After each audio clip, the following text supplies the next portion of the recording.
आज की क्लास फिर यही होगी, कॉन्सेप्ट्स के ऊपर होगी। हाउस द जोश, नाइस नाइस।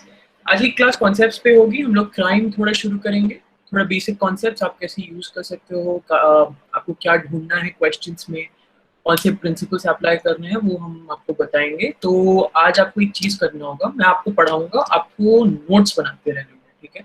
क्लास के बाद यूँ तो मैं आपको पीडीएफ भी भेज दूंगा, बट क्योंकि ये बहुत ज्यादा इलेबोरेट है और इतना ज्यादा नहीं लगेगा आपको, तो फिर आप लोग लिखते रहना, ठीक है, ताकि आसान हो जाए। हम लोग क्लास स्टार्ट करेंगे 4-7 से। 1 मिनट लो, पानी वानी पीना है पी लो। बॉन्ड की क्लास थी, समझ आ रहा है, उसके बाद स्टार्ट करते हैं।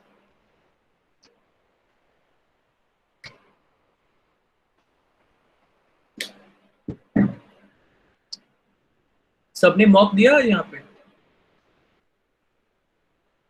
मॉक था ना तुम लोग का आज? नो सर, कल है। अच्छा कल है, बढ़िया बढ़िया। फिर रात को रिवाइज करके सोने जाना, जो भी वर्कशीट्स किए हैं पूरे हफ्ते, जितना भी जीके पढ़ा है सब रिवाइज कर लेना और फिर मॉक देना। बिना प्रिपेयर किए मॉक देने मत चले जाना, फायदा ज्यादा होगा अगर प्रिपेयर करके जाओगे।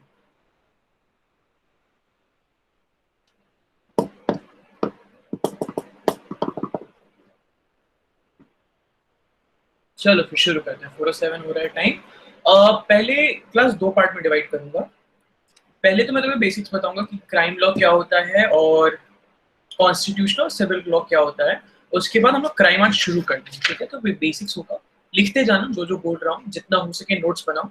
और दो बात और, ठीक है, क्योंकि जब तुम लीगल पैसेजेस कर रहे होगे ना, तो ये सब डायरेक्टली नहीं आता, ये सब इनडायरेक्टली आएगा, ठीक है। तो सपोज करो एक पैसेज है किसी कानून पे या किसी क्रिमिनल एक्टिविटी को लेकर, ठीक है, कोई सेक्शन 378 का हो गया या सेक्शन 377 का ही क्यों नहीं हो गया, तो जो सवाल होंगे ना वो फैक्ट एप्लीकेशन बेसिस होता है। जब तुम पैराग्राफ पढ़ भी लोगे तो क्या होता है कि बहुत सारे पैराग्राफ थोड़े वेग होते हैं, तुम्हें आंसर करते वक्त ढूंढना पड़ता है कि क्राइम के जो मटेरियल्स हैं वो सेटिस्फाई हो रहे हैं या नहीं हो रहे हैं, या फिर तुम्हारे जो बेसिक कॉन्सेप्ट्स हैं। पुराने 10 ईयर के पेपर अगर तुम देखोगे तो पहले क्या होता था कि एक लाइन का प्रिंसिपल आता था और फिर क्वेश्चन आता था। अभी वो नहीं आता, अभी पैराग्राफ आता है, राइट। लेकिन फिर भी प्रिंसिपल सेम है, बहुत सारे क्वेश्चंस में तुम्हें वही प्रिंसिपल ढूंढना पड़ता है। अब तुम्हें बहुत सारे लाइंस में कुछ ऐसे प्रिंसिपल्स निकालने होते हैं खोज के, जो पहले सिंपली दे दिए जाते थे। ये आसान भी एक तरीके से, थोड़ा डिफिकल्ट भी है, क्योंकि 5 क्वेश्चन के लिए तुम्हें एक पैराग्राफ पढ़ना है तो थोड़ा वेग हो जाता है, हल्का आसान हो जाता है। मगर अगर तुम्हें प्रिंसिपल्स और कॉन्सेप्ट अच्छे से मालूम होंगे ना, तो तुम उसको जल्दी ढूंढ पाओगे, पैराग्राफ पढ़ने में दिक्कत नहीं है। पहली बात। दूसरी बात, कुछ शब्द ऐसे होते हैं लीगल वोकैब के, जो तुम कॉन्सेप्ट्स करते वक्त ही आएंगे तुम्हें, ठीक है। पैराग्राफ पढ़ते वक्त कुछ शब्द याद करोगे, कुछ भूल जाओगे, कुछ देखोगे, कुछ नहीं देखोगे। जरूरी नहीं है कि सारे क्वेश्चंस हैं, ठीक है। तो कुछ वर्ड्स आते जाएंगे, मैं तुम्हें बताता जाऊंगा, उसके हिंदी अनुवाद भी मैं तुम्हें बोलूंगा। उसको लिखते जाना और उसको रिवाइज करते वक्त अच्छे से नोट करना। कुछ समझ नहीं आए, कभी भी कोई कॉन्सेप्ट क्लियर नहीं है, वहां रोक के सवाल पूछ सकते हो, पहला बात। दूसरा बात, हर कॉन्सेप्ट में 2-3 लेयर होती है, मतलब आसान नहीं होते हैं सारे लॉ के कॉन्सेप्ट, ठीक है। तो अगर एक बार में नहीं समझ आ रहा है, 2 बार में नहीं समझ में आ रहा है, तो पूछने में कोई हर्ज नहीं है, बार बार समझाया जा सकता है, ठीक है। और अगर फिर भी 1 घंटा कम लग रहा है, उसके बाद भी अगर कोई सवाल हो तो तुम आराम से टेक्स्ट कर सकते हो व्हाट्सएप के ग्रुप में, मेरा और सौरभ, शैलजा, देवप्रिया, सबका नंबर, ठीक है। तो शुरू करते हैं। देख, हम लोग के लिए, क्लाइंट के लिए 3 टाइप के कानून को हमें पहचानना होगा, ठीक है। एक होता है सिविल, एक क्रिमिनल और तीसरा कॉन्स्टिट्यूशनल। स्टार्ट करते हैं कॉन्स्टिट्यूशनल। संवैधानिक कानून क्या होता है? भारत का एक संविधान, ठीक है, एक ही संविधान है। भारत के जितने कानून हैं, जितनी व्यवस्था है, जो ऑर्गेनाइजेशन है, कैसे सरकार चलेगी, कौन सा कानून वैध होगा, कौन सा कानून अवैध होगा, कौन सा कानून मान्य होगा, कोर्ट कैसे बनेगा, लोकसभा कैसे बनेगी, राज्यसभा में कितने लोग होंगे, सब कुछ संविधान से आता है, ठीक है। तो देश में जितने कानून हैं, जितनी भी व्यवस्था है, सबका बेस होता है संविधान, ठीक है। संविधान में जितने 395 आर्टिकल्स है ना, 395 अनुच्छेद जिन्हें कहा जाता है, वो तथ्य बनते हैं हर एक कानून का, हर एक एक्ट का। एक्ट एक्ट लोकसभा राज्यसभा पास करती है, बट उसमें अभी नहीं जा रहे हैं। तो क्या होता है ना कि अगर संविधान जो है वो एक बेसिक कानून है, संविधान के खिलाफ कोई कानून नहीं हो सकता। इसका क्या मतलब होता है? अगर संविधान कह रहा है कि तुम्हारे पास अभिव्यक्ति की आजादी है, तो सरकार कोई ऐसा कानून नहीं ला सकती है जो तुम्हारी अभिव्यक्ति के आजादी के खिलाफ जाए, ठीक है। तो संविधान सब कुछ के ऊपर होता है, संविधान से ही बाकी कानून को मान्यता मिलती है। कोई कानून अगर संविधान के अलग जा रहा है, के विपरीत जा रहा है, तो वो असंवैधानिक कहला दिया जाता है और वो कानून तुम पे नहीं लागू होगा। ठीक है, ये हो गया संवैधानिक कानून। ठीक है, इसके डिटेल्स में भी हम लोग बाद में जाएंगे, अभी हम लोग डीप कॉन्स्टिट्यूशनल कॉन्सेप्ट्स नहीं कर रहे हैं। दूसरा होता है सिविल लॉ। ठीक है, सिविल का हिंदी बाद में बता दूंगा। सिविल लॉ क्या होता है? सिविल और क्रिमिनल लॉ, अपराध और सिविल लॉ के अंदर डिफरेंस यही होता है कि सिविल लॉ में जनरली हानि नहीं, हानि मतलब किसी इंसान को ऐसा कोई चोट नहीं पहुंचता है कि तुम कोर्ट जाओ और कोर्ट उसके खिलाफ तुम्हें कोई रेमेडी ना दे पाए, कोई सॉल्यूशन ना दे पाए। जैसे कि किसी की प्रॉपर्टी का डिस्प्यूट है या कोई भी सिविल अफेयर, उसमें जो सजा होती है वो जनरली पैसों के मूल में दी जाती है। तो सपोज मैं किसी के खिलाफ एक सिविल केस कर रहा हूँ, तो आगे वाले को उम्र कैद या फिर फांसी नहीं दी जाएगी, उसको शायद मुझे कुछ पैसे देने पड़े कि मेरी कुछ हानि हुई है या वैसा कुछ। ठीक है, तो सिविल लॉ बहुत सिंपल होता है। सिविल लॉ में जो डैमेजेस होते हैं वो प्यूनिटिव नहीं होते। ठीक है, अब आता है अपराध, और आज की क्लास अपराध पे ही है। अपराध क्या होता है? अपराध में कुछ एलिमेंट्स होते हैं। ठीक है, उस एलिमेंट्स को जाएंगे हम लोग, बट अपराध की जो सजा होती है ना, वो जनरली थोड़ी कठिन होती है। कठिन एज इन तुम्हें फांसी हो सकती है, तुम्हें उम्र कैद हो सकती है।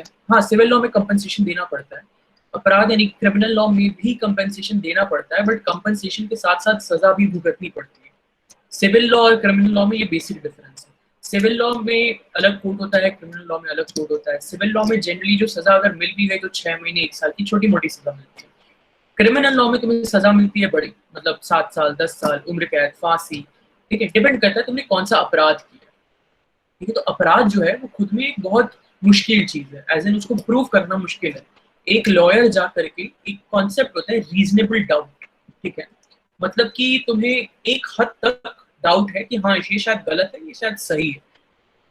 क्राइम में वो नहीं होना चाहिए। क्राइम में या तो तुम उस अपराध को पूरा पूरा प्रूव करो, या तो वो प्रूव नहीं होगा। जो रीजनेबल डाउट होता है, अगर तुम प्रूव कर दे रहे हो दूसरे साइड से कि हाँ शायद शंका है, क्राइम शायद इसने ना किया, उस शायद के बेसिस पे भी कई बार वो आरोपी छूट जाते हैं, उन्हें अपराध की सजा नहीं मिलती। क्योंकि भारत में क्या होता है ना, भारत का एक सिस्टम है जहाँ कहा जाता है कि 10 अपराधी ही क्यों न छूट जाए, एक बेगुनाह को सजा नहीं मिलनी चाहिए। उसके कारण तुम्हें जो वो प्रूफ होता है, बर्डन ऑफ प्रूफ जिसको बोला जाता है, जो एविडेंस प्रेजेंट करना होता है क्राइम में, अपराध में, वो बहुत ज्यादा होता है। तुम्हें अंत तक पूर्ण रूप से प्रूफ करना ही होगा कि हाँ ये अपराध इसी ने किया है, तभी जाके सजा मिलेगी। तो बर्डन ऑफ प्रूफ ज्यादा है। अब बर्डन ऑफ प्रूफ अगर ज्यादा है, तुम्हें ज्यादा एविडेंस देना पड़ रहा है, और ये सब लिखते जाना भाई दबे। ठीक है, कहीं कुछ डाउट हो तो पूछना। करप्ट गवर्नमेंट का कोई लेना देना है नहीं अपराध में। ठीक है, अपराध क्या होता है ना, it's not a public affair person always. क्या होता है कि क्राइम में एक आदमी दूसरे आदमी को कोर्ट ले जा रहा है, generally state as a party नहीं होती। बहुत सारे केसेस होंगे जहां तुमने देखा होगा union of India versus XYZ और state government versus XYZ। Crime में हमेशा ऐसा नहीं होता है। क्राइम में कई बार होता है one party versus another party, कभी बार यूनियन ऑफ गवर्नमेंट भी होती है। ठीक है, यूनियन जो सरकार होती है वो हमेशा एक पार्टी होती है किसी, लेकिन इसका ये मतलब नहीं होता है कि क्राइम या अपराध में वो एग्जैक्टली हमेशा डायरेक्टली इन्वॉल्व है। ठीक है, दैट बीइंग सेड, क्योंकि evidence proof of burden crime में बहुत ज्यादा होता है, तो उसके जो नेटिग्रिटीज है, मतलब उसका जो कानून को प्रूव करना है, उसका जो कानून बनाना है, वो भी बहुत डेप्थ में जाता है। ठीक, तो लेट्स स्टार्ट विथ क्राइम। पहली बात तो क्राइम के कुछ एलिमेंट्स होते हैं। ठीक है, to prove someone has committed a crime you have to check for 3 things. तुम्हें 3 चीजें ढूंढनी पड़ेगी। अगर ये 3 चीज तुम किसी भी फैक्ट सिनेरियो में ढूंढ लेते हो तो वहां क्राइम प्रूव हो जाता है।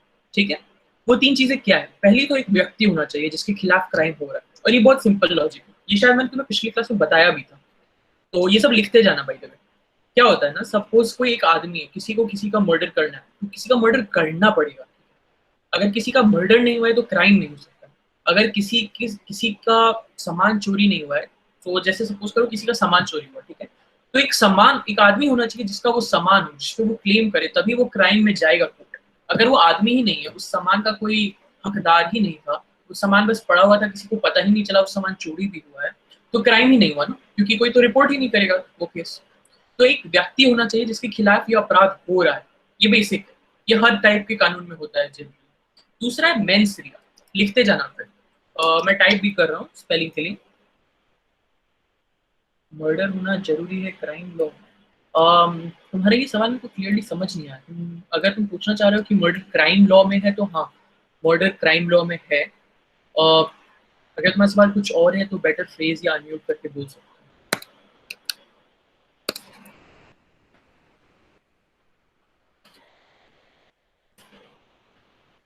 नो, तुम्हारा जो भी सवाल है तुम या तो अनम्यूट कर सकते हो या तो पोस्ट कर सकते हो ताकि मैं वो जवाब दूँ।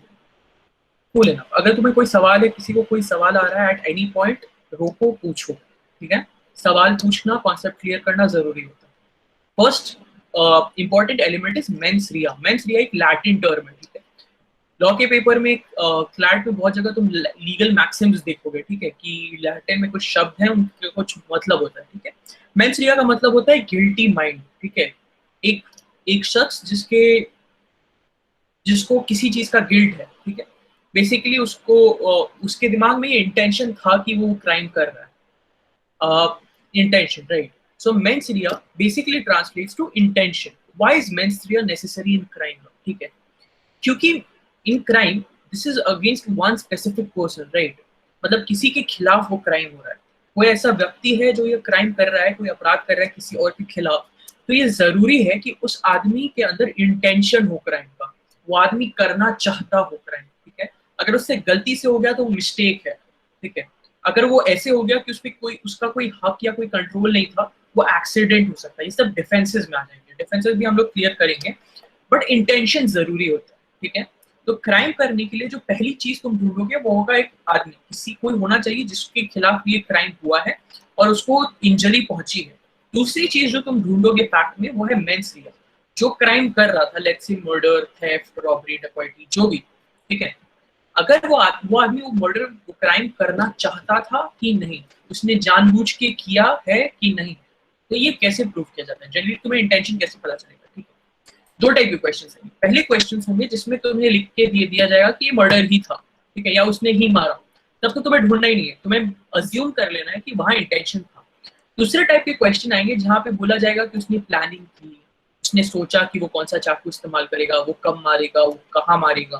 ठीक है, जब ये सब लिखा हुआ है तो इसका सिंपल मतलब बनता है कि अगर तुमने प्लानिंग करी है, मतलब तुम्हारा इंटेंशन तो था मर्डर करने का। ठीक है, ऐसे तो मेंसरिया चेक करो। ठीक है, मगर सिर्फ मेंस रिया होने से क्राइम पूरा नहीं हो जाता है। एक और कॉन्सेप्ट होता है जिसको कहा जाता है एक्टिस रिया। ठीक है, एक्टिस रिया तुम्हारे चैट बॉक्स में डाल दे रहा हूँ स्पेलिंग। ये भी एक लीगल मैक्सिम है। अच्छा, सौरभ सर ने डाल दिया एक्टिस रियस। ठीक है, एक्टिस रियस क्या होता है? एक्टिस रियस इज द एक्शन। ठीक है, इंटेंशन को सप्लीमेंट करने के लिए वो एक्शन करना पड़ता है, तभी क्राइम होता है, गिल्टी एक्ट। करेक्ट। चलो, अब एक आदमी ने प्लानिंग कर ली, उसका इंटेंशन था किसी का मर्डर करने का। ठीक है, बट उसने मर्डर करा नहीं, तो वो क्राइम हुआ नहीं। ठीक है, हाँ, अटेम्प्ट टू मर्डर भी नहीं, कॉन्स्पिरेसी ऑफ क्राइम वगैरह में आएगा, बट वो अभी हम लोग को पढ़ने की जरूरत नहीं है। वो क्लैट में नहीं पूछा जाता है जनरली। ठीक है, क्या होता है, सपोज किसी ने प्लानिंग करी, किसी ने दिमाग में सोचा कि हाँ मुझे इसका मर्डर करना है, शायद उसने चाकू भी खरीद ली, लेकिन उसने मर्डर नहीं किया, वो कभी भी गया ही नहीं मर्डर करने, तो क्राइम नहीं होता।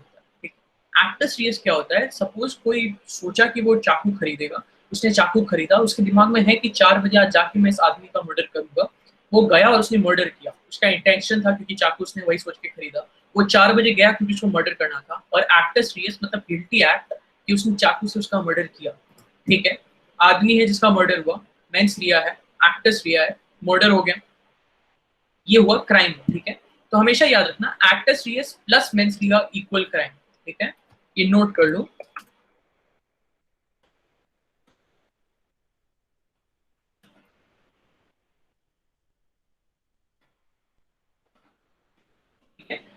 If there is mens ria and there is no actus ria, or there is actus ria but there is no mens ria, तो क्राइम नहीं होगा।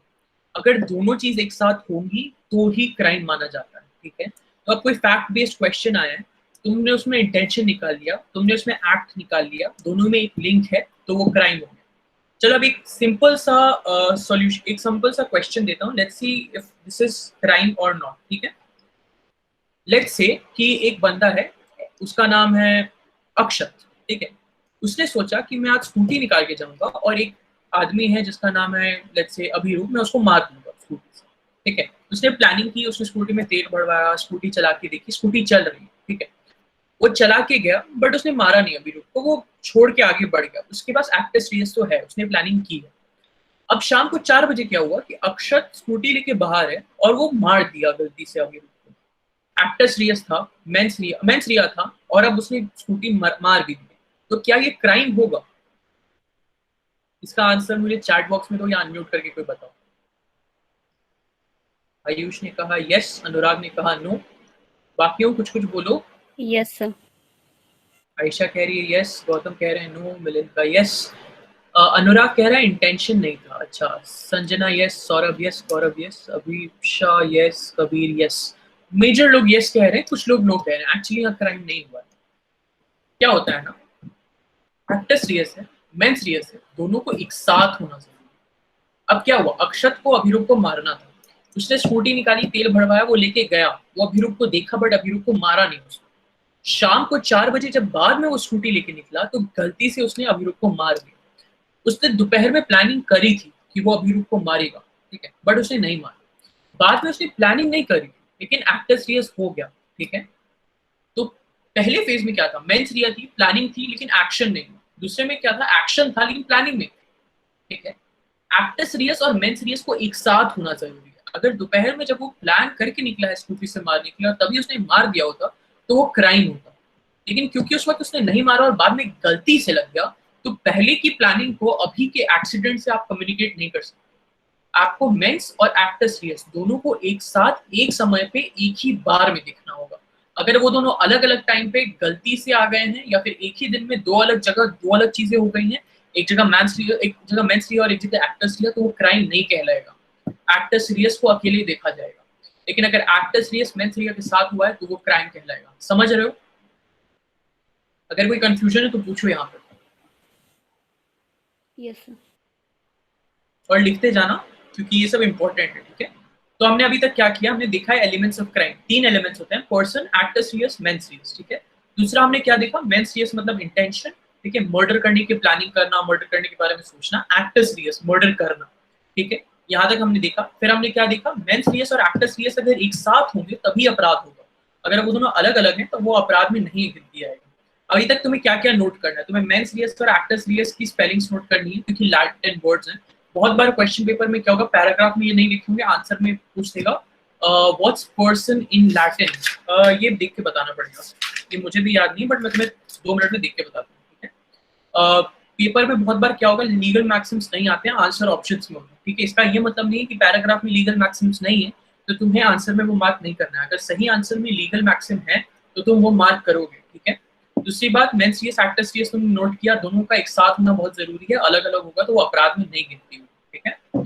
पर्सन का Latin is I guess in persona, but I will check and let you no.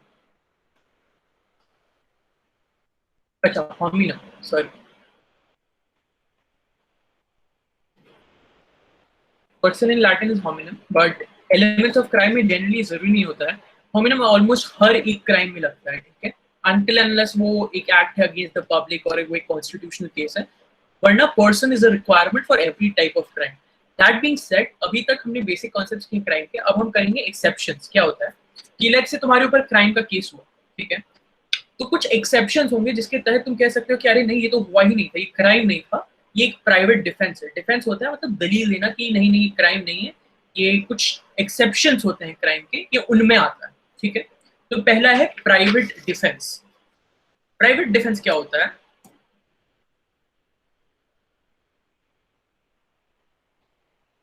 Private defence क्या होता है, suppose तुमने किसी आदमी को मार दिया, ठीक है, और केस हुआ तुम पे, बट तुम जाके कह रहे हो कि नहीं नहीं वो तो प्राइवेट डिफेंस था, ठीक है।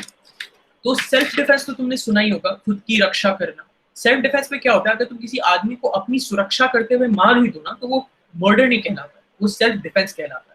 मतलब खुद की जान पे अगर आफत आती है और तुमने खुद की जान बचाने के लिए किसी और की जान ले ली तो तुम वो प्राइवेट डिफेंस में कह सकते हो, ठीक है।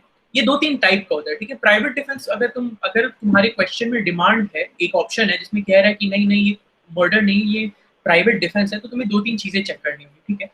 प्राइवेट डिफेंस इज फर्स्टली अगर एक इमिनेंट डेंजर, ठीक है। प्राइवेट डिफेंस तभी होता है जब आगे वाला कोई एक्शन ले रहा हो, ठीक है, कोई आगे वाला तुम्हारी तरफ कोई क्राइम करना चाह रहा हो। सपोज तुम सो रहे हो, तुम्हारे घर में कोई घुस आता है, ठीक है, और वो एक चाकू लेकर के रात को तुम्हारे रूम में घुस आया है और वो तुम्हें मारना चाहता है। तुम्हारे बेड के साइड पे एक बंदूक रखी, तुम बंदूक उठा के उसकी तरफ दिखाते हो, लेकिन वो रुकता नहीं है, वो आता जाता है तुम्हें मारने के लिए, वो अटेम्प्ट करता है तुम्हें मारने का। तो तुमने बंदूक चला दी, रात का अंधेरा था, बंदूक उसके सिर पे लगी, वो मर गया। ये मर्डर नहीं है, ये सेल्फ डिफेंस में जाएगा। ठीक है, यहाँ पे तुम्हें दो चीजें चेक करनी थी, पहली वो रीजनेबल थी कि नहीं, और दूसरी वो प्रोपोर्शनल थी कि नहीं। नोट करते जाना, ये सब काम आएगा। Private defence has to be reasonable and proportional. Reasonable और प्रोपोर्शनल का क्या मतलब है? देखो, फर्स्ट एक इमिनेंट थ्रेट होना चाहिए, ठीक है, तुम्हारी जान को या तुम्हारी वेल बीइंग को या तुम्हारी प्रॉपर्टी को कोई डेंजर होना चाहिए, कोई खतरा होना चाहिए। ठीक है, तुम प्राइवेट डिफेंस नहीं कर सकते अगर आगे वाला कुछ कर ही नहीं रहा है। ठीक है, सपोज एक आदमी वॉक कर रहा है, रोड क्रॉस कर रहा है, और तुम जाकर उस पर गोली चला देते हो, कहते हो कि नहीं नहीं, मैं तो खुद की सुरक्षा कर रहा था, मुझे लगा कि वो मुझे मारने वाला है।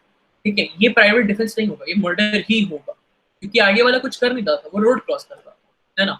बट अगर आगे वाला चाकू लेके तुम्हारी तरफ आ रहा है और वो रुक नहीं रहा है और तुम्हारे मारने की कोशिश कर रहा है और तुमने गोली चला दी, तो वो प्राइवेट डिफेंस होगा।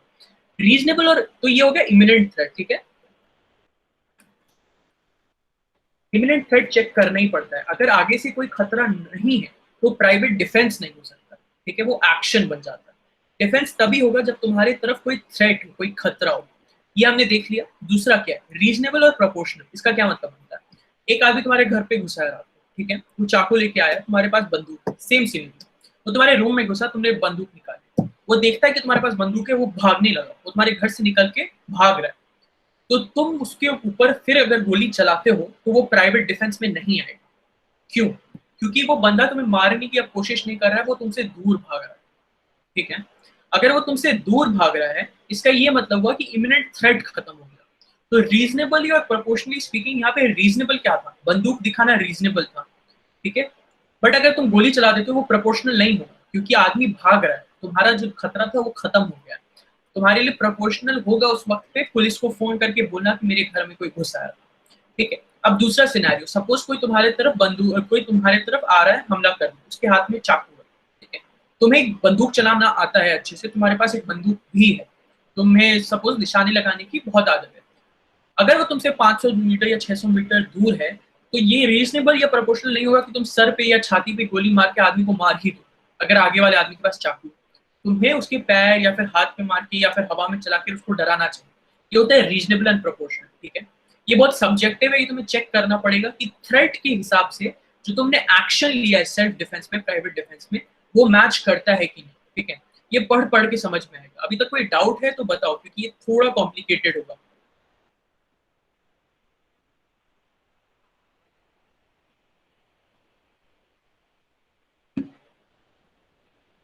I see no question, so I move on. अब क्या होता है ना कि जो प्राइवेट डिफेंस है वो दो चीजों के लिए होता है, एक तुम्हारे खुद के शरीर की और दूसरी तुम्हारी प्रॉपर्टी की। शरीर का तो हमने डिस्कस किया, अगर तुम्हारे ऊपर कोई खतरा है, तुमने प्राइवेट डिफेंस में गोली चलाई या मुक्का मारा या कुछ किया, ठीक है, तो वो उसमें तुम्हें तीन चीजें चेक करनी, imminent threat, reasonable and proportionality. ठीक है, अगर ये तीन चीजें सेटिस्फाई हुई तो प्राइवेट डिफेंस है। Let's say there is an imminent threat, तुमने जो किया वो अनरीजनेबल है, किसी की जान ले ली जबकि वो उससे तुम्हें मुक्के मार रहा था। ठीक है, या फिर वो तुम आगे वाले के हाथ में चाकू था, वो 500 मीटर दूर था, तुमने सिर पे गोली मार के उसको मार ही दिया।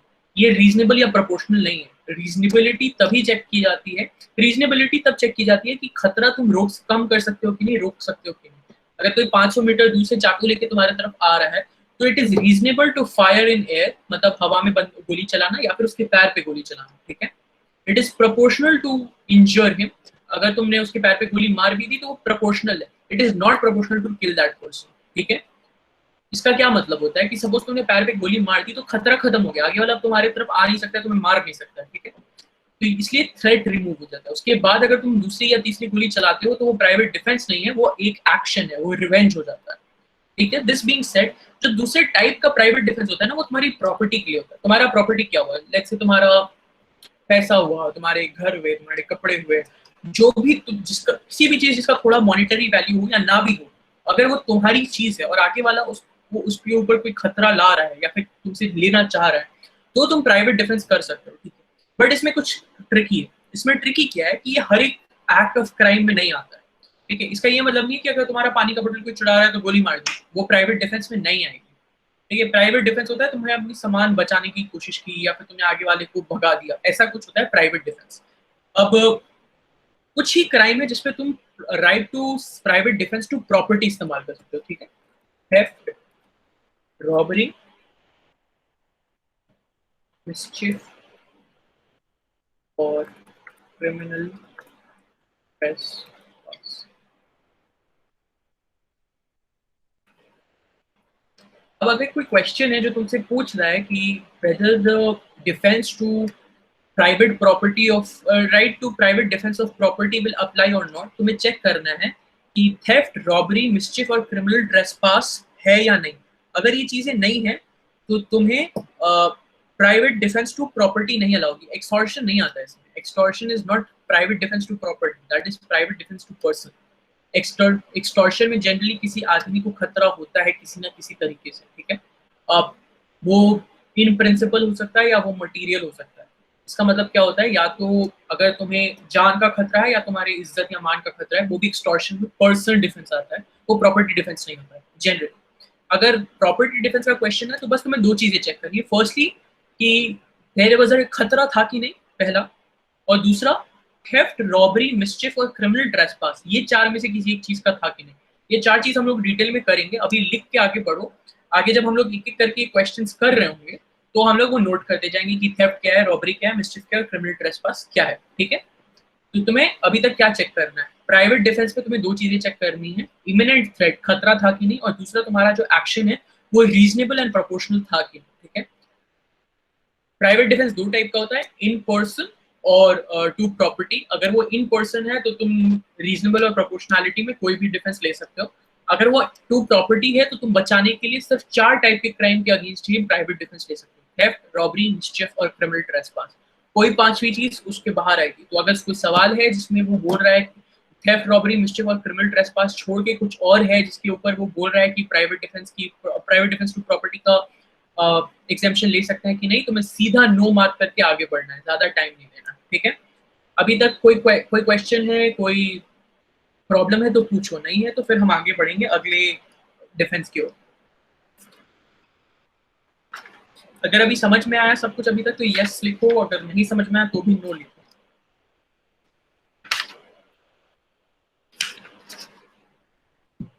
क्रिमिनल ट्रेसपास हम लोग अलग से करेंगे, तो फिर मैं तुम्हें एग्जांपल्स दूंगा। क्रिमिनल ट्रेसपास थोड़ा बड़ा है तो मैं अभी एट दिस स्टेज एग्जांपल्स दूंगा।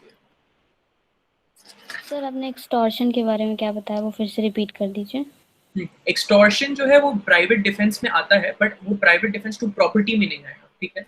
एक्सटॉर्शन का खतरा भी दो टाइप का होता है, प्राइवेट डिफेंस हर बार नहीं अप्लाई किया जाता है। एक्सटॉर्शन में क्या होता है ना, इमिनेंट थ्रेट जो होता है वो कंटिन्यूअस नहीं होता है। जरूरी नहीं कि हर वक्त एक्सटॉर्शन में खतरा कंटिन्यूअस हो। लेट्स से तुम्हारे सामने कोई आदमी खड़ा है जिसने तुम्हारे दोस्त के सिर पे बंदूक रखी है और कह रहा है तुम्हें कि कुछ साइन कर दो या कोई लॉक खोल दो वरना वो उसे मार देगा, और तुम्हारे पास एक बंदूक है, तुमने चला दी, तो वो प्राइवेट डिफेंस में आ गया, चलो बढ़िया। बट लेट्स से वो बंदा बोल रहा है कि या तो तुम मेरा काम कर दो या तो मैं कल शाम 4 बजे आके तुम्हारी बेटी को किडनैप कर दूंगा, तो यहाँ पे तुम गोली नहीं मारोगे आगे वाली, ठीक है। वो प्राइवेट डिफेंस नहीं लगेगा एक्सटॉर्शन में। फिर तुम्हें पुलिस के पास जाना होगा, वो रीजनेबल होता है, ठीक है। तो एक्सटॉर्शन हर वक्त प्राइवेट डिफेंस में नहीं आता है, फर्स्टली। सेकेंडली वो प्राइवेट डिफेंस टू प्रॉपर्टी में भी हर वक्त अप्लाई नहीं होगा। एक्सटॉर्शन अपने आप में एक अलग चीज हो जाती है, ठीक है। तो हर बार प्राइवेट डिफेंस में एक्सटॉर्शन का प्रोविजन नहीं होता।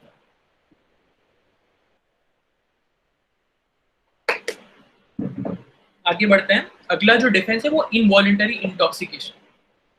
सपोज तुमने कोई क्राइम करा है, तुमने कोई अपराध करा है, बट जब तुम वो कर रहे थे वो तुम नशे की हालत में कर रहे थे, ठीक है।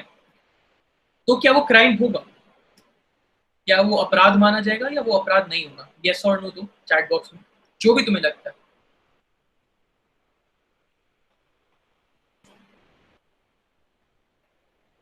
तुम सबकी रजामंदी से मेरे को लग रहा है कि सबको लगता है कि अगर कोई नशे में कोई क्राइम कर रहा है तो वो क्राइम नहीं माना जाएगा ड्यू टू इरैशनैलिटी। सौरभ कह रहे हैं यस। तुम सभी ने इस सवाल का आंसर यस या नो था ही नहीं। एक्चुअली तुम्हें पूछना होगा कि जो उसने नशा किया है उसने खुद किया है या किसी और ने उसको करवाया है, ठीक है। वॉलेंटरी था कि इनवॉलेंटरी था। वॉलेंटरी इंटॉक्सिकेशन में क्राइम आएगा। अगर तुम जानबूझ के नशे कर रहे हो उसके बाद तुमने क्राइम करा है तो तुम उसके अपराधी माने जाओगे, ठीक है। तो फिर तुम्हें सजा भुगतनी ही पड़ेगी। तुम ये नहीं कर सकते कि तुमने लेट्स से तुमने अल्कोहल भी पी लिया, तुमने गाड़ी भी चला ली, तुम किसी और को मार भी दिए हो और फिर तुम कह रहे हो कि नहीं मैं तो नशे में था, वो नहीं अप्लाई होता है। बट लेट्स से कि तुम्हें नशा नहीं करना था, किसी और ने तुम्हें फोर्स करके पिला दिया, या फिर तुम्हें पता नहीं है कि तुम्हारी कोल्ड ड्रिंक में लेट्स से नशीले पदार्थ मिला दिए गए हैं और तुम गलती से बिना जान समझ के नशे में आ गए हो, ठीक है, तब अगर तुम कुछ करते हो, ठीक है, तब वो क्राइम नहीं होगा, तब वो अपराध नहीं होगा, क्योंकि तुमने जानबूझ के नशे नहीं किए, ठीक है। तो लेट्स से कोई क्वेश्चन आता है जिसमें पूछा जा रहा है कि जो राम है उसको श्याम ने उसके बिना रजामती के, बिना उसके जानने हुए उसकी कोल्ड ड्रिंक में लेट्स से अल्कोहल मिला दिया, ठीक है। 5 या 6 ड्रिंक के बाद राम को नशा चढ़ गया और उसने गलती से गाड़ी चलाते हुए किसी पे गाड़ी चढ़ा दी, या फिर लेट्स से उसने किसी का मर्डर कर दिया नशे में, या उसने किसी को सेक्सुअली असॉल्ट कर दिया, ठीक है, उस पर केस होता है। अब वो जाकर कोर्ट में बोलता है कि मैं अपने सेंसेस में नहीं था, मुझे मालूम नहीं था कि मुझे नशा कराया जा रहा है, ठीक है। तो इस पे वो भी प्राइवेट डिफेंस ले सकता है, उसे पूरी तरीके से आजादी मिल जाएगी ये भी नहीं होता है। जनरली कुछ हद तक ही लेट्स से क्वांटम कम कर दिया जाता है। अगर 15 साल की सजा है तो लेट्स से 3 साल की हो जाएगी, सजा मिलेगी, बट ये नहीं है। बट क्लैट में वो जाने की जरूरत नहीं। क्लैट में अगर सवाल आता है और बोला जाता है कि बिना उसके जाने पहचाने, बिना उसकी समझ के उसे नशा कराया गया है, तो वो अपराध नहीं होगा, ठीक है, फिर उसे सजा नहीं दी जाएगी। तो क्लैट के पेपर में अगर कोई क्वेश्चन आता है जहाँ पे राम या श्याम जो भी बंदा है उसको उसके बिना समझ के, बिना जाने हुए, बिना उसके कंसेंट के उसको अगर नशीले पदार्थ पिला दिए गए या मिला दिए गए या खिला दिए गए और वो नशे में आकर के कोई अपराध कर रहा है, तो उस पर वो आरोप सिद्ध नहीं किया जा सकता, मतलब वो अपराधी नहीं माना जाएगा, ठीक है, वो बली कर दिया जाएगा। क्वेश्चन सिंपल होगा। बट अगर वो जानबूझ के नशे कर रहा है तो उसको अपराधी ही घोषित किया जाएगा। सिंपल डिफेंस, इसमें कुछ खास है नहीं। अभी तक सब समझ में आ रहा है? अगर कोई डाउट है तो पूछ लो। Yes sir, yes yes. But giving words are considered in court, and what if a person who intoxicated the ex-person denies that he did? अच्छा, अनुराग ये क्वेश्चन बहुत इंटरेस्टिंग है, बट प्रॉब्लम क्या है ना, क्वेश्चन क्लैट में नहीं आएगा। नॉट कंसिडर्ड, यस, बट फिलहाल अगर नहीं भी आता है तो सिंपल सा क्वेश्चन है। क्या होता है कि लेट्स से कोई आदमी पे अपराध का आरोप है, क्या होता है ना, ये जो जो तुम बोल रहे हो अनुराग, ये क्वेश्चन बहुत अच्छा है, ये एक्चुअली हर एक क्राइम के ऊपर डिपेंड करता है। तो let me give you an example. अगर तुम कोर्ट जा रहे हो ना और तुम्हारे ऊपर कोई आरोप है किसी क्राइम का, एंड ये हर एक क्राइम का होता है कि लेट्स से, एग्जाम्पल नहीं देना चाहिए बट फिर भी दे रहा हूँ, लेट्स से रेप भी एक क्राइम माना जाता है ना। तो लेट्स से किसी एक बंदे ने किसी एक बंदी का रेप किया है और फिर वो जाके कोर्ट में बोल रहा है कि नहीं नहीं उसने तो कंसेंट दिया था, ठीक है। तो वो केस में फिर एविडेंस देखा जाता है, उसमें फिर एक पॉइंट ऑफ व्यू देखा जाता है कि क्या ऐसा हो सकता था, क्या एविडेंस है आपके पास ये प्रूफ करने के लिए कि नहीं आपने नहीं उसको नशा कराया या आपने या आगे वाले ने जानबूझ के नशा किया, ठीक है। तो ये बहुत डिटेल्ड डिस्कशन हो जाता है, बहुत डिटेल्ड आर्ग्यूमेंट हो जाता है। ये क्लैट के पर्सपेक्टिव से जरूरी नहीं है, इतना कोई कॉम्प्लिकेटेड क्वेश्चन आपके पास आएगा नहीं, ठीक है। तो हाँ, लॉ स्कूल में आओ, आईपीसी में पढ़ना, फैजल सर से पूछना फिर क्या होता है क्या नहीं। फिलहाल ये ठीक है, चलो अब आगे बढ़ते हैं। एक्ट्स डन बाय चिल्ड्रन, जो थर्ड डिफेंस है वो है एक्ट्स बाय चिल्ड्रन। अब क्या होता है ना, सपोज कोई एक बच्चा है जिसने एक क्राइम किया, तो क्या वो क्राइम माना जाएगा? फिर एक सवाल है, यस या नो में जवाब दे सकते हो। अगर कोई बच्चा है 18 साल से कम का है, उसने कोई क्राइम किया है, तो क्या वो क्राइम माना जाएगा? सब धड़ल्ले से नो नो लिख रहे हैं।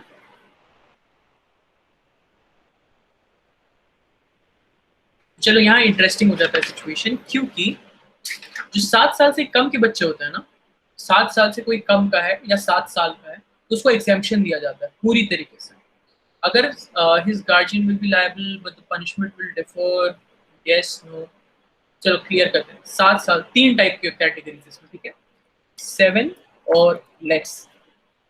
क्योंकि प्राइवेट डिफेंस ऑफ चाइल्ड में, चिल्ड्रन में 3 कैटेगरीज है। 7 साल या उससे कम का अगर कोई बच्चा है और उसने कोई क्राइम किया है, तो आईपीसी के तहत वो उस पर्सन को, उस बच्चे को पूरी आजादी है, क्योंकि उस उम्र में उस बच्चे को समझ नहीं आ रहा है कि उसने किया क्या, ठीक है। मैच्योरिटी चेक की जाती है जनरली कि आगे वाले को समझ थी कि नहीं ना।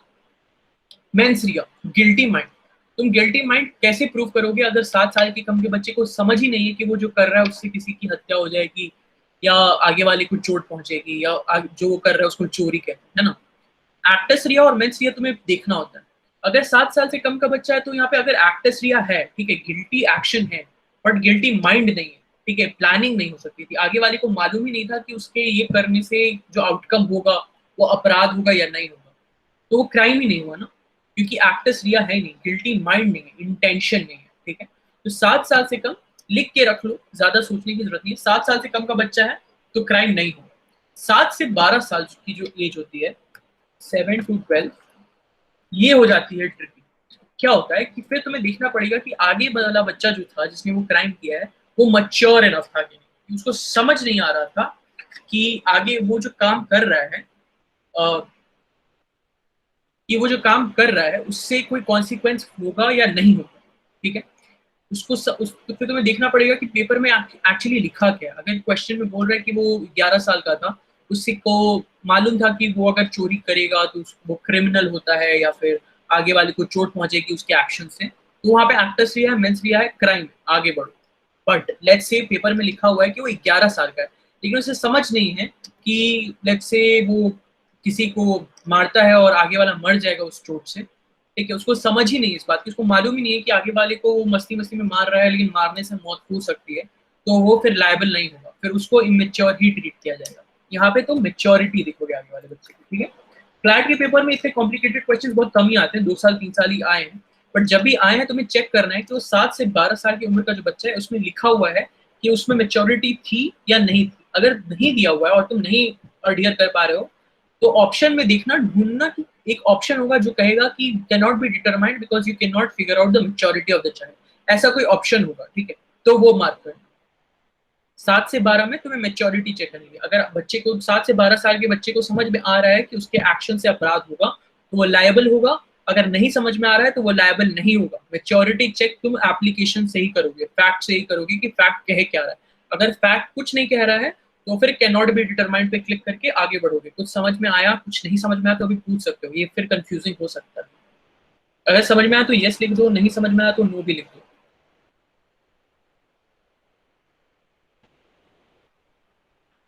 आई सी कबीर ने यस लिखा है, बाकी को समझ में आया, गौरी ने यस लिखा, चलो ठीक है, बढ़िया। अब जो थर्ड कैटेगरी है वो है 12 साल से ऊपर की। 12 साल से ऊपर वाले जो लोग होता है ना, वो क्रिमिनल इंटेंट में ले लिए जाएंगे। अगर उन्होंने कोई ऐसा काम किया है जिससे क्राइम हो रहा है तो उन्हें लायबल ही माना जाएगा, ठीक है। बट फिर अलग चीजें किक इन कर जाती है, जैसे जुवेनाइल जस्टिस एक्ट, और अलग तरीके का प्रोसेस होगा, अलग सजा मिलेगी, शायद कम या शायद ज्यादा, शायद सजा ना भी मिले, तुम्हें रिहैब सेंटर भेज दिया जाए, चाइल्ड केयर सेंटर भेज दिया जाए। वो सब तुम्हें जाने की जरूरत नहीं है फिलहाल, अगर इंपॉर्टेंट होगा भी तो वो पैराग्राफ में होगा। बट इतना याद रखो, अगर क्वेश्चन सिंपल है कि 12 साल से ऊपर है लायबल है या नहीं, तो वो लायबल ही माना जाएगा, ठीक है। उसकी सजा अलग होगी, उसका प्रोसेस अलग होगा, बट वो हमें जानने की फिलहाल जरूरत नहीं है, ठीक है। तो 3 कैटेगरीज है। 7 साल से कम पनिशमेंट नहीं मिलेगी। 7 से 12 तुम्हें मेच्योरिटी चेक करनी होगी। 7 से 12 में अगर वो मेच्योर था तो उसे पनिशमेंट नहीं मिलेगी, अगर मेच्योर नहीं था तो पनिशमेंट नहीं मिलेगी। 12 से ऊपर वो लायबल माना जाएगा, उसे सजा मिलेगी। सजा कितनी और क्या और कैसे मिलेगी वो अलग चीज है, वो अभी हम नहीं जाएंगे, ठीक है। अब चलते हैं अगले डिफेंस की तरफ, ठीक है। अभी तक हमने कौन कौन सा डिफेंस देखा है? हमने पहला डिफेंस देखा है प्राइवेट डिफेंस, ठीक है, कि अभिव्यक्ति को बचा रहे हो। दूसरा इनवॉलेंटरी टॉक्सिकेशन, तुम्हारे बिना जान समझ के तुम्हें नशा करा दिया गया। Third act done by child, अगर बच्चों ने किया है तो, ठीक है। Fourth acts to prevent a greater harm,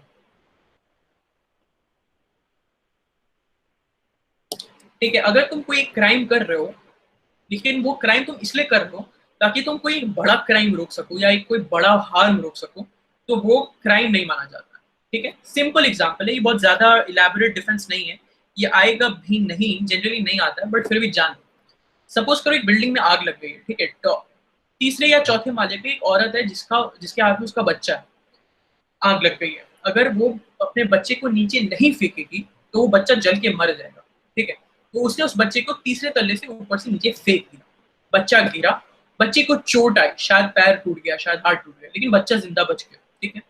तो उस औरत ने कोई अपराध नहीं किया है, उस औरत ने जो किया है वो इसलिए किया ताकि इस बच्चे की जान बच सके, ठीक है। तो इसे अपराध नहीं माना जाएगा। सिंपल है, समझ रहे हो ये? इस पे क्वेश्चंस नहीं आएंगे जनरली, बट फिर भी ये जानना जरूरी होता है, ये एक डिफेंस है। समझ में आया? कोई कंफ्यूजन है इसमें? क्योंकि सिर्फ इतना सही, इसमें और कुछ है नहीं कहने को। Okay, yes sir, yes sir. तो मैं आगे बढ़ता हूँ फिर। पांचवा जो है, एक्ट्स ऑथराइज्ड बाय लॉ और स्टेट।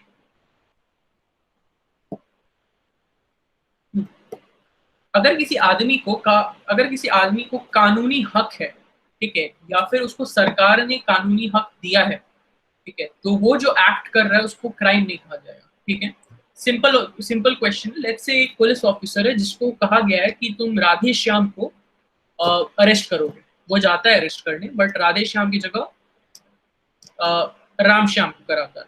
ठीक है, अब क्या हुआ कि वो जब राम श्याम को गया तो उसने राम श्याम, उसको लगा कि राम श्याम, उसको कहा गया था कि राधे श्याम ऐसा ऐसा दिखेगा, वो 6 फीट का होगा, उसके आंख काले होंगे, बाल सफेद होंगे, वगैरह वगैरह। वो गया, राम श्याम वैसा ही था। उसने पूछा क्या तुम राधे श्याम हो? राम श्याम को समझ नहीं आया, उसने श्याम सुना, उसने हाँ कह दिया, उसको अरेस्ट कर लिया गया। ठीक है, तो ये जो होगा इसको मिस्टेक ऑफ फैक्ट कहा जाता है पहले तो। अगर वो पुलिस ऑफिसर नहीं होता, कोई और भी होता, खैर कोई और अरेस्ट नहीं कर सकता। इस पुलिस ऑफिसर को दो कारण से क्राइम में नहीं लिया जाएगा। फर्स्ट ऑफ ऑल, बिकॉज उसको ऑर्डर दिया गया था, उसको कानूनी ऑर्डर था कि तुम्हें इस आदमी को अरेस्ट करना है। ठीक है, तो वो अरेस्ट किया। तो ऑथराइज्ड बाय लॉ और authorised by state is when you are exempted. ठीक है, क्योंकि उसको कानूनी हक दिया गया था, तुम उसे अपराध के लिए बुक नहीं कर सकते हो। पहली बात। दूसरी बात क्या है? दूसरा जो ये है कि ये मिस्टेक ऑफ फैक्ट है। आगे वाले को मालूम, आगे वाले ने कोशिश की थी जाने की कि ये राधे श्याम है कि राम श्याम। आगे वाले ने राधे श्याम पे हाँ कह दिया, तो उसकी गलती नहीं होगी।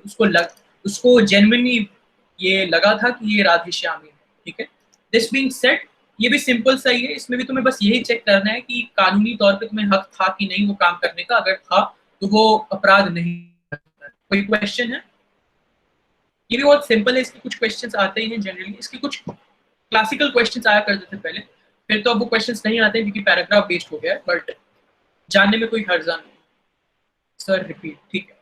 क्या होता है ना, सपोज मैं एक पुलिस ऑफिसर हूँ जिसको ऑर्डर मिला है, ठीक है, कि तुम्हें किसी आदमी को जाके अरेस्ट करना है। ठीक है, तो मुझे लीगल ऑर्डर मिला है, राइट। मुझे किसी सुपीरियर ने अपनी लीगल पावर क्या होती है ना, प्रधानमंत्री को कोई पावर मिली या पुलिस ऑफिसर को कोई पावर मिली, वो संविधान दे रहा है, वो कोई कानून दे रहा है। ठीक है, इसको कानूनी पावर कही जाती है। एक्ट का नाम कहना ही नहीं। देखो क्या होता है, नहीं कोई भी एक्ट हो सकता है। ठीक है, लेट्स बी वेरी ऑनेस्ट। क्या है कि प्रधानमंत्री को कुछ शक्ति है, उसको कहाँ से मिल रही है? उसको संविधान से मिल रही है। ठीक है, पुलिस को कुछ शक्ति है, वो कहाँ से मिल रही है? वो किसी स्टेट एक्ट से मिल सकती है, कोई सेंट्रल लेजिस्लेशन से मिल सकती है। ठीक है, और किसी रूल बुक से मिल सकती है, बट उसको वो किसी कानून से वो पावर मिल रही है। ठीक है, सपोज कोर्ट का ऑर्डर है या कोई जजमेंट है, तो उस जजमेंट से किसी आदमी को पावर मिल रही है कि हाँ तुम ये काम कर सकते हो।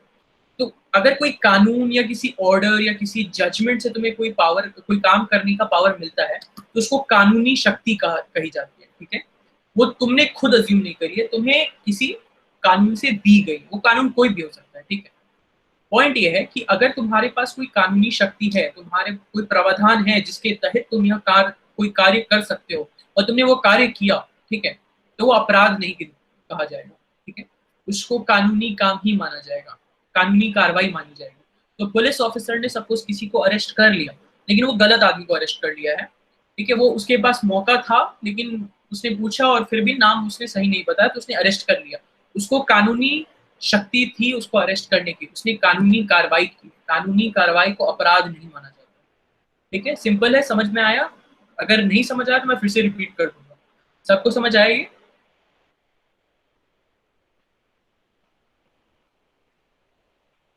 पावर नहीं होती तो अपराध होता।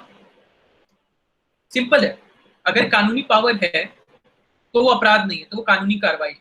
अगर कानून है नहीं और कार्रवाई करी तो वो अपराध होगा, क्योंकि कानूनी कार्रवाई नहीं थी ना वो। फिर चलो, लास्ट डिफेंस जो है वो आज का है, वो है अनसाउंडनेस ऑफ माइंड। ठीक है, अनसाउंडनेस ऑफ माइंड क्या होता है? अगर कोई आदमी है जो, सरल शब्दों में कहा जाए तो पागल है, थोड़े कॉम्प्लिकेटेड टर्म्स में कहा जाए तो he can not form rational decisions, he can not consider what is right और रॉन्ग। इसका मतलब कि अगर कोई आदमी है जिसकी मानसिक स्थिति हल्की सी कमजोर है, वो समझ नहीं सकता है कि वो जो कर रहा है वो सही है या गलत, वो कानूनी है कि गैर कानूनी, वो अपराध है या नहीं, तो फिर उस आदमी को हम सजा नहीं दे सकते, उसको अपराध की गिनती में नहीं लाया जाएगा। क्यों? क्योंकि फिर वही है, एक्टस रियस और मेंस रियस से दिखना है।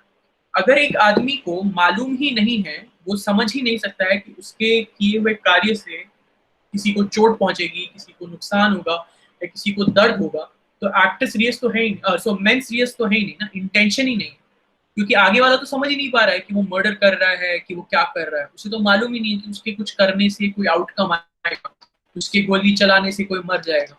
अगर वो ये समझ ही नहीं पा रहा है और वो अनसाउंड है, तो फिर अनसाउंडनेस ऑफ माइंड के तहत उसको अपराध नहीं गिना जाएगा।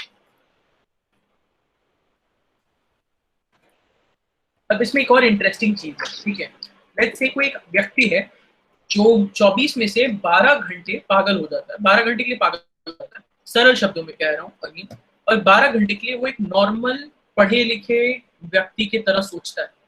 तो अगर वो कोई अपराध कर रहा है उस 12 घंटे में, जब वो सोच सकता है, समझ सकता है, तो उसको अपराध माना जाएगा। मगर अगर वो उस 12 घंटे में कोई अपराध कर रहा है, जब उसको समझ नहीं आ रहा है कि वो क्या कर रहा है, या वो मानसिक स्थिति उसकी सही नहीं है, तो उसको अपराध नहीं कहा जाएगा। ठीक है, तो जब कोई व्यक्ति कोई अपराध कर रहा है, तुम्हें उस वक्त ये देखना है कि वो उसकी मानसिक स्थिति सही थी या गलत थी। अगर मानसिक स्थिति कमजोर थी, हिली हुई थी, वो नहीं समझ सकता था, सिंपल है कि जब कोई अपराध कर रहा है आदमी, ठीक है, अगर उस वक्त वो मानसिक स्थिति उसकी सही नहीं थी, अगर उस वक्त वो पागलपन के दौरे में था, या फिर वो एक ऐसे फेज में था कि वो ये नहीं समझ सकता था कि वो क्या कर रहा है, तो वो अपराध नहीं गिना जाएगा। मगर अगर वो आदमी वो अपराध तब कर रहा है जब उसकी मानसिक स्थिति एकदम सही थी, वो समझ सकता था कि उसके गोली चलाने से आगे वाला मर जाएगा, उसके सामान लेने से वो चोरी होगी, तो वो अपराध होगा। समझ रहे हो? तुम्हें ये नहीं देखना है कि लंबे समय में वो आदमी पागल था कि नहीं, तुम्हें बस ये जानना है कि जब वो अपराध कर रहा था तब उसकी मानसिक मानसिक स्थिति ठीक थी या खराब थी।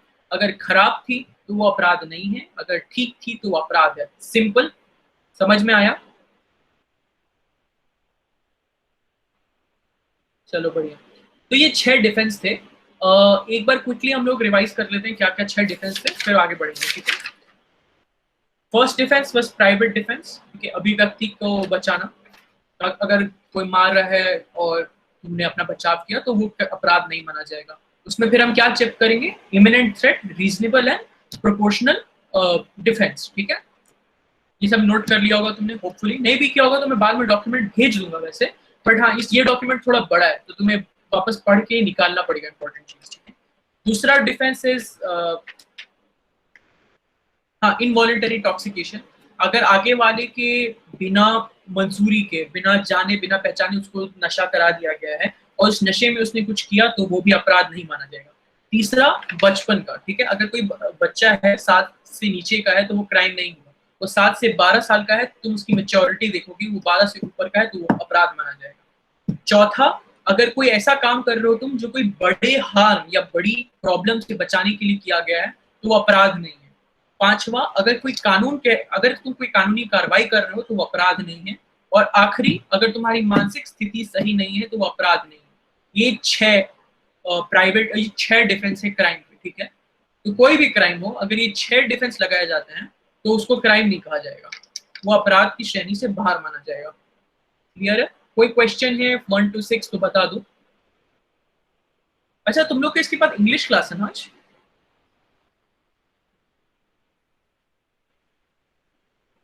चलो फिर आज हम क्या करेंगे, आज हम थेफ्ट शुरू कर देंगे। ठीक है, आज अभी हम लोग थेफ्ट कंप्लीट कर देंगे, उसके बाद आज हम यहीं पे रहने देंगे। ठीक है, उसके बाद तुम्हारे कोई जनरल क्वेश्चंस वगैरह हुए तो हम लोग वो कर लेंगे, और फिर अगले दिन हम फिर थेफ्ट से आगे शुरू करेंगे। तो बाकी जो क्राइम है फिर वो कवर करके हम सिविल लॉ में मूव करेंगे। ठीक है, 4 या 5 क्लास लगेंगे पूरे, 2 क्लास लगेंगी टोटल। आज की एक हो गई, एक और क्लास लगेगी आधी जिसमें क्रिमिनल लॉ पूरा हो जाएगा, फिर कॉन्स्टिट्यूशनल, सिविल और मिसलेनियस हम लोग एक एक करके करते जाएंगे। अभी शुरू करते हैं थेफ्ट। थेफ्ट सिंपल शब्दों में कहा जाए तो एक चोरी को कहा जाता है। ठीक है, तुमने कोई सामान किसी से चुरा लिया, वो चोरी। ठीक है, वो एक अपराध माना जाता है। Section 378 of IPC defines crime. ठीक है, एक सेकेंड, मैं तुम्हें भेज देता हूँ, पढ़ाने में इजी होगा थोड़ा।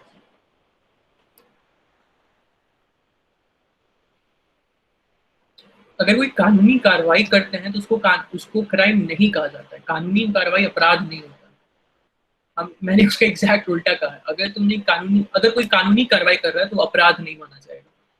अगर कानून के दायरे में कोई कानूनी कार्रवाई हो रही है तो वो अपराध नहीं मानी जाती, और वो एक प्राइवेट डिफेंस होता है। तुम कानूनी कार्रवाई को नहीं कह सकते हो कि ये एक अपराध है, ठीक है। थेफ्ट में ये सेक्शन है, एक बार पढ़ लो। ये फिर कुछ चीजें हैं इसमें जो तुम्हें नोटिस करनी है। तो क्या होगा ना कि अगेन जो पैराग्राफ आएगा क्रिमिनल लॉ का, अगर आया तो जरूरी नहीं है कि ये प्रिंसिपल हो, नहीं भी हो तो तुम्हें अगर कोई क्वेश्चन है जो चोरी या थेफ्ट के बारे में कुछ पूछ रहा है तो तुम्हें दो तीन चीजें ही देखनी है। अगर वो दो तीन चीजें मिल गई तो वो थेफ्ट है, वरना नहीं है। whoever intending to take dishonestly, पहला शब्द जो बहुत इंपॉर्टेंट है वो है dishonestly। dishonestly का क्या मतलब होता है? कोई चीज तुम्हारी नहीं है, ठीक है, और तुम गिल्टी इंटेंशन के साथ वो चीज किसी और से लेना चाह रहे हो, ठीक है। मतलब कोई चीज तुम्हारी नहीं है या तुम्हारा इरादे नेक नहीं है, ठीक है, तुम गलत इरादों से कोई चीज किसी और से लेना चाह रहे हो, उसको डिसऑनेस्टली कहा जाता है, ठीक है। एनी मूवेबल प्रॉपर्टी, मतलब कोई भी ऐसी चीज, कोई भी ऐसी वस्तु जो हिलाई जा सकती है, कोई एक जगह से दूसरी जगह ले जाई जा सकती है, वो अगर तुम किसी से डिसऑनेस्टली उसके पोजेशन, ये एक बार पूरा पढ़ लेते हैं। Movable property out of the possession of any person without that person's consent moves that property in order to such taking is said to commit theft। मतलब अगर तुम किसी एक आदमी का कोई सामान, मूवेबल प्रॉपर्टी पे, मूवेबल प्रॉपर्टी सपोज पेन हो गया, कोई भी ऐसी चीज जो उठा के ले जाई जा सकती है, ठीक है। घर, गाड़ी, बंगला मूवेबल प्रॉपर्टी, घर बंगला मूवेबल प्रॉपर्टी नहीं होता, उसको हिलाया नहीं जा सकता है। कोई भी ऐसी चीज जिसको तुम्हारे पोजेशन से हटाया जा सकता है उसको थेफ्ट कहा जाता है। अब इसमें इंपॉर्टेंट क्या है? इसमें दो इंपॉर्टेंट टर्म्स है, कंसेंट और पोजेशन। पोजेशन का क्या मतलब होता है? तुम्हारी देख रेख में कुछ है, ठीक है। इसका ये जरूरी नहीं कि वो चीज तुम्हारी हो, बट तुम्हारी पोजेशन में, मतलब तुम्हारे निगरानी में रखी हुई है, तुम्हारे कंट्रोल में है, और तुम्हारे कंट्रोल से किसी ने ले ली, ठीक है, तो उसको थेफ्ट कहा जाता है। एक एग्जांपल देके बताता हूँ। सपोज मैंने मेरे दोस्त से एक किताब ली, ठीक है, वो जो किताब मैंने ली है वो मेरी नहीं है, वो मेरे दोस्त की, बट मेरी देख रेख में है, मेरे पास है, तो मेरे पास उस किताब का पोजेशन। वो किताब मेरी नहीं है बट वो मेरे पास है। अब सपोज कोई दूसरा बंदा आता है और वो इस किताब को चुरा लेता है, ठीक है, तो वो उसने जो वो चोरी की है वो उसने मेरे से की, ऑल्दो वो किताब मेरी नहीं थी बट मेरे पोजेशन में थी, मेरे पास थी, ठीक है।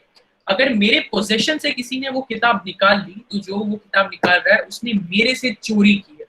समझ रहे हो ना? वो चीज तुम्हारी है कि नहीं वो जरूरी नहीं है, वो तुम्हारे पास है कि नहीं, तुम्हारे कंट्रोल में है कि नहीं, वो जरूरी है। कोई क्वेश्चन है तो बता दो। Good। तो तुमने क्या चेक करना है? तुम्हें चेक करना है डिसऑनेस्टली, मूवेबल प्रॉपर्टी और पोजेशन, ठीक है। डिसऑनेस्टली मतलब गलत इरादों के साथ, मूवेबल प्रॉपर्टी मतलब कुछ भी चीज जो इधर उधर की जा सकती है, पोजेशन मतलब तुम्हारे पोजेशन में थी, जरूरी नहीं हो वो चीज तुम्हारी नहीं भी हो सकती है, लेकिन तुम्हारे पास थी तो तुम्हारे पोजेशन में, ठीक है। ये तीन चीज चेक कर ली। चौथी चीज अब चेक करनी है, पर्सन ने कंसेंट नहीं दिया, मतलब वो किताब किसी ने मेरे से चुरा ली और वो बाद में कहता है अरे नहीं नहीं मुझे तो लगा कि तुम्हारी मंजूरी से मैंने निकाली, बट मैंने मंजूरी नहीं दी, ठीक है। अगर मैंने मंजूरी दी है तो वो चोरी नहीं है, लेकिन अगर मैंने मंजूरी नहीं दी है तो वो चोरी है, ठीक है। Consent is important. Moves that property in order to such taking, मतलब कि जरूरी नहीं है कि चोरी तभी हो कि वो किताब तुमने ली और अपने पास रख ली और घर लेके चले गए। ये जरूरी नहीं कि चोरी ऐसी हो सकता है कि तुमने वो किताब ली लेकिन तुम देख रहे हो कि तुम यहाँ से निकाल नहीं सकते, तो तुमने क्या किया, मेरे बिस्तर के नीचे या फिर कहीं और किसी और कमरे में जाके उसको कहीं छुपा दिया कि वो मेरे पोजीशन में नहीं। अब वो किताब मेरे पास नहीं है ना तुम्हारे पास है, लेकिन वो फिर भी चोरी है। अगर वो किताब तुम्हारे पास नहीं भी है लेकिन तुमने मेरे पोजेशन से निकाल ली तो उसको चोरी माना जाता है, ठीक है। क्लियर है? अभी तक सब क्लियर है? डिसऑनेस्टली, मूवेबल प्रॉपर्टी, पोजेशन और कंसेंट, ये चार चीजें चेक करनी है थेफ्ट के लिए। कोई क्वेश्चन है अभी तक? No, चलो sir। बढ़िया। एक एग्जांपल देता हूँ, एक सिंपल सा एग्जांपल दूंगा और फिर आज की क्लास खत्म करूंगा। आयुष तुम्हें अगर किसी को कुछ नहीं समझ में आ रहा, अभी भी डाउट है तो बोल सकते हो, ठीक है। थेफ्ट हम लोग आज इस पे खत्म करते हैं। एक एग्जांपल दे रहा हूँ। सपोज मेरे पास ये पेन है, ठीक है, ये मेरे पोजेशन में, ये मेरा पेन नहीं है, मेरे दोस्त का पेन है, मैंने उससे लिया है, उससे मांग के लिया, पूछ के लिया, उसने मंजूरी दी है, ये पेन मेरा है, मेरे पास है। अब सपोज कोई तीसरा आदमी आता है, उसने वो ये पेन देखा, उसे ये पेन पसंद आ गया, ठीक है, उसके इरादे हैं कि वो मेरे से ये पेन ले लेगा और वो ऐसे लेगा कि मुझे पता ना चले, ठीक है। तो उसने मेरे से मंजूरी नहीं ली, उसने ये पेन उठाया, ठीक है, मेरे पोजेशन से, मेरे कंट्रोल से उठा करके उसने कहीं छुपा दिया मेरे घर में, और वो चला गया, ठीक है, ताकि वो अगले दिन जब मैं अपने घर में ना हूं वो घुसे और वो पेन ले और चला जाए, ठीक है। तो जिस मोमेंट वो इस पेन को मेरे पोजेशन से हटा करके उस जगह पे छुपा रहा है, उसको चोरी मान ली जाएगी, ठीक है। तुमने क्या क्या चेक किया? तुमने डिसऑनेस्टी चेक की, तुमने चेक किया कि जो प्रॉपर्टी है वो मूवेबल है कि नहीं, तुमने चेक किया कि मैंने मंजूरी दी थी कि नहीं, और तुमने चेक किया कि वो प्रॉपर्टी मेरे पोजेशन से बाहर गई नहीं। अगर वो मेरे पोजेशन से बाहर जा चुकी है तो वो चोरी में मानी जाती है। आज हम यही तक कर रहे हैं, कोई क्वेश्चन नहीं है, आई होप सब क्लियर है अभी तक। कल मॉक देने से पहले 6 के 6 डिफेंस रिवाइज करना, मेंस रिया, एक्टिस रिया और पर्सन रिवाइज करना, और थेफ्ट रिवाइज करना। ट्यूसडे को वर्कशीट में हम इस पे क्वेश्चंस डाल देंगे, अगले हफ्ते हम यहाँ से कंटिन्यू करेंगे, ठीक है। All the best, I guess तुम्हारी इंग्लिश क्लास। हाँ बोल। सर वो पेन तो आपके घर में ही है ना अभी भी? हाँ बट वो मेरे पोजेशन में नहीं है ना। देखो पोजेशन का क्या मतलब होता है, मतलब वो मेरे कंट्रोल में है, मैं यूज कर सकता हूँ और मेरे पास है, ठीक है। बट ये पेन सपोज उसने कोई ऐसी जगह छुपा दी कि मुझे मालूम नहीं है कि वो पेन मेरे घर में है या फिर कहाँ पर है, ठीक है, तो मेरे पोजेशन से बाहर जा चुकी है, समझ रही हो। अब मैं उस पेन का इस्तेमाल नहीं कर सकता, मुझे मालूम नहीं वो पेन कहाँ रखी हुई है। जो थेफ्ट है that is a crime against possession, ठीक है। ओनरशिप का अभी भी उस पेन का हकदार मैं ही हूँ, मतलब वो मेरे ही घर में, ठीक है। ये भी नहीं कि कोई चौथा जन इस्तेमाल कर सकता है, मगर theft is not a crime against ownership, it is a crime against possession. अगर वो मेरे कंट्रोल से, मेरे यूजेज से, मेरे पोजेशन से बाहर चली गई है, मतलब उसको चोरी मानी जाती है, समझ आया। और उसके ले जाने से पहले फिर आपको वापस मिल जाए पेन? अगर वो मुझे वापस मिल गई तो वो मेरे पोजेशन में आ गई ना। फिर तुम्हें दो चीज चेक करनी होगी, फर्स्टली कि मुझे मालूम है कि नहीं कि किस आदमी ने उस पोजेशन से हटाई, और अगर मुझे वापस मिल गई तो मेरे पोजेशन में वापस आ गई, ठीक है। बट फिर भी थेफ्ट तो हुआ था ना। देखो क्राइम में जरूरी नहीं कि वो अपराध कंटिन्यूअसली होता रहे, अगर एक बार वो अपराध हो गया तो भी वो अपराध में ही गिनती होगी। हाँ ये अलग बात है कि वो पेन अब वापस मेरे पोजेशन में आ गई। तो इस केस में जिसने अपराध किया है उसे सजा तो नहीं मिल रही है जब आपको वापस मिल देखो गई पेन? तो क्या हो गया, अगर पेन मुझे मिल गया तो मुझे तो मालूम ही नहीं ना किसने चोरी की थी, मैं तो यही सोचता रह जाऊंगा कि वो वहां गई कैसे, ठीक है। लेकिन अगर मुझे मालूम है कि हाँ इसी आदमी ने उस पेन को वहां रखा था क्योंकि वो निकालना चाह रहा है, ठीक है, वो चोरी करना चाह रहा है, वो उसने उस पेन को वहां रखा था क्योंकि वो चाहता था कि ये पेन मेरे पोजेशन से बाहर चला जाए, तो वो अपराध हुआ है, मैं एफआईआर फाइल कर सकता हूँ। हाँ पेन के लिए अगर एफआईआर करूंगा तो शायद पुलिस ऑफिसर्स ना भी कंसिडर करें, law does not take into account trivious matters, but अपराध हुआ है। मुझे पेन वापस मिल जाने का ये मतलब नहीं होता है कि अपराध हुआ ही नहीं, समझ रहे हो। वही सिंपल लॉजिक है ना, अगर पेन है इसलिए छोटा बात लग रहा है, बट लेट्स से किडनैपिंग, अगर तुमने किसी का किडनैपिंग किया, ठीक है, तो तुमने अपराध कर दिया, अब फिर ये मतलब नहीं रखता है कि तुम उस आदमी को वापस अपने घर ही क्यों ना छोड़ो बाद में 2 दिन बाद, लेकिन 2 दिन पहले तो तुमने किडनैपिंग करी थी ना, क्राइम तो हो गया था, एफआईआर तो होगी, सजा मिलेगी कि नहीं मिलेगी वो कोर्ट पे है, फिर डिपेंड करता है क्या हुआ क्या नहीं हुआ, बट क्राइम हुआ था। क्लियर यस है? Sir, thank you. यस चलो सर, थैंक यू। तुम लोग इंग्लिश क्लास का टाइम हो गया, शायद सर आ भी गए हैं, तो कोई क्वेश्चन हो तो व्हाट्सएप कर सकते हो। नेक्स्ट वीक हम लोग थर्ड से शुरू करेंगे, एंड बस ऑल द बेस्ट, अच्छे से कल मॉक देना। चलो बाय बाय।